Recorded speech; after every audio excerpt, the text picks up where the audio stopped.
अस्सलाम वालेकुम। बिस्मिल्लाहिर्रहमानिर्रहीम। मैं हूँ खालिद लोधी लंदन से दिल की बातें के साथ। इंतहाई बोझल दिल के साथ सख्त कौमी हक़ाइक़ का तज़किरा करना चाहता हूँ। यकीनन ये बातें बहुत सारे लोगों को नागवार गुज़रेंगी, वो इस बिना पर कि हमारा मुआशरा एक तवील अरसे से इन हक़ाइक़ को जानते हुए भी ख़ामोशी इख्तियार करने का आदी हो चुका है। यानी हर कोई अपने मफादात की बात करता है। कौमी मफादात को पस पुश्त डालकर खुद चंद मरात याफ्ता ख़ानदानों को इक़्तिदार के ऐवानों में रसाई दिलाने के लिए सहूलतकारी का एहतमाम करता चला आ रहा है। वो इस तरह के ज़ात बरादरी और मफादात की सियासत के नज़र होकर अपनी तबाही का सामान खुद पैदा करता है। यानी मिये दे नारे वजणगे, एक वरी फेर शेर और जिए भुट्टो। ये क्या है? 40 सालों में ये शेर और भुट्टो पूरा कौमी ख़जाना लूट कर ले गया। हम हैं कि बार बार इनको और इनकी नस्लों को फिर मौका फ़राहम करते हैं कि ये आएँ और हमारा कौमी ख़जाना फिर लूटें। क्या आपको इल्म है कि मौजूदा हालात में मुल्क की मईशत की हालत क्या है? कौमी कर्ज़ों पर आलमी मालियाती इदारों को इनके लिए गए गैर मुल्की कर्ज़ों पर सूद कितना अदा करना पड़ रहा है? कभी इसका अंदाज़ा लगाएं और फिर 40 साल तक हुक्मरानी करने वाले ख़ानदानों की दौलत पर एक नज़र दौड़ाएं। इनके मुल्की और गैर मुल्की असासों और जायदादों की तफसील का जायज़ा लें। खुदा रा अपने और अपनी नस्लों पर रहम खाएं और फिर अपनी नस्लों के मुस्तकबिल की फ़िक्र करें।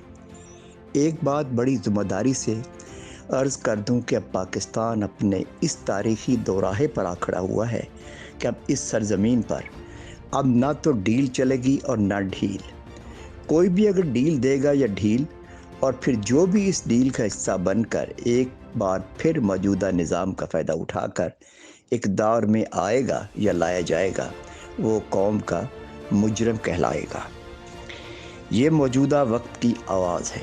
यकीन जानिए कि इस तरह के हरबे इस्तेमाल करने वाले अब खुद ब खुद बेनकाब होकर अपनी मौत आप मर जाएंगे, क्योंकि अब हालात यकसर तब्दील हो चुके हैं।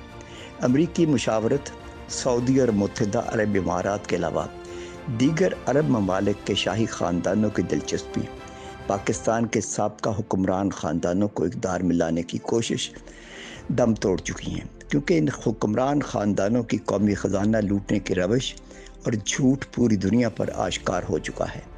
लंदन में बैठकर मियाँ नवाज शरीफ और उनके बच्चों ने सऊदी अरब से लेकर कतर, कतर से लेकर यूएई और लबनान तक हर अरब सफारत खाने तक अपनी रसाई बढ़ाई और उनसे मुलाकातें की, मगर इनको इस दफ़ा नाकामी का मुंह देखना पड़ा। आप अंदाज़ा कीजिए कि 1.5 माह से भी ज़्यादा अरसे तक जारी रहने वाली शादी का जश्न पूरे पाकिस्तान ने देखा। ये शादी लंदन से शुरू होकर कतर और फिर जाती उम्रा से होती हुई इस्लामाबाद और फिर मानसरा से होकर जाती उम्रा ख़त्म हुई। सरज़मीन पाकिस्तान पर राइज मौजूदा निज़ाम की बेहिसी ज़रा मुलाहज़ा फरमाएँ कि क्या किसी कौमी इदारे ने इस शादी पर उठने वाले अखराजात पर कोई सवाल उठाया कि ये बेपनाह दौलत क्यों खर्च की गई? क्या इस पर कोई कौमी टैक्स अदा करने की पाबंदी तो ना थी? पूरा मुआशरा ये तमाशा देख कर खामोश रहा, यानी गुर्बत का तमाशा उड़ाया गया। इस जश्न पर उठने वाले भारी अखराजात की ना किसी ने पूछगिछ की और ना ही कानून हरकत में आया। किसी ने अवामी मफाद में ये ज़हमत भी गवारा ना की कि इस बेपनाह दौलत की नुमाइश का ज़रिया ही पूछ लिया जाए। अब ये शाही दूल्हा हमारा मुस्तकबिल का नौजवान सियासी लीडर होगा। अफसोस कि इस वक्त सरज़मीन पाकिस्तान पर मौजूदा निज़ाम अपनी साख खो चुका है।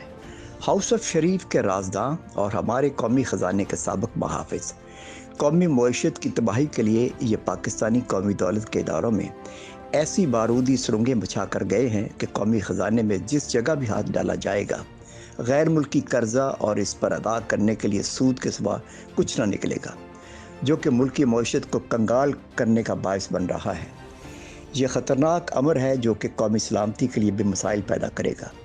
عالمی ادارے آخرکار مغربی دباؤ کے تحت پاکستان کے ایٹمی پروگرام پر انگلیاں اٹھائیں گے۔ اللہ تعالیٰ سے دعا ہے کہ پاکستان کا ایٹمی پروگرام ہر حالت میں محفوظ بھی رہے اور برقرار رہتے ہوئے پاکستان کے لیے ڈھال بنا رہے، آمین۔ افسوس ہوتا ہے ان لوگوں پر کہ جو ان سابقہ حکمرانوں کی نسلوں پر پھولوں کی پتیاں نچھاور کرتے ہیں۔ میں ان سے پوچھنا چاہتا ہوں، کیا خیال ہے کہ ہوصف شریف اور ہوصف زرداری کو متحدہ شریف زرداری امارات آف پاکستان قرار دے کر پاکستان کے تمام وسائل ان کے حوالے نہ کر دیے جائیں اور پھر ان خاندانوں کو شاہی خاندان قرار دے کر ان کے زیر سایہ جمہوری چلائی جائے؟ تمام قومی ادارے، عدالتیں ان کے تابع ہوں، ان کے خاندان کا ہر فرد شاہی پروٹوکول کا استحقاق رکھتا ہو۔ پھر خدا نخواستہ پاکستان کو یونائٹڈ کنگڈم آف پاکستان قرار دے کر ان خاندانوں کو تمام مراد سے مالا مال کر دیا جائے، کیونکہ اس وقت پورا نظام ان خاندانوں کو بھرپور تحفظ فراہم کر رہا ہے، جس پر جتنا افسوس کیا جائے کم ہے۔ یہی موجودہ دور کی تصویر ہے جو ہمارے سامنے ہے۔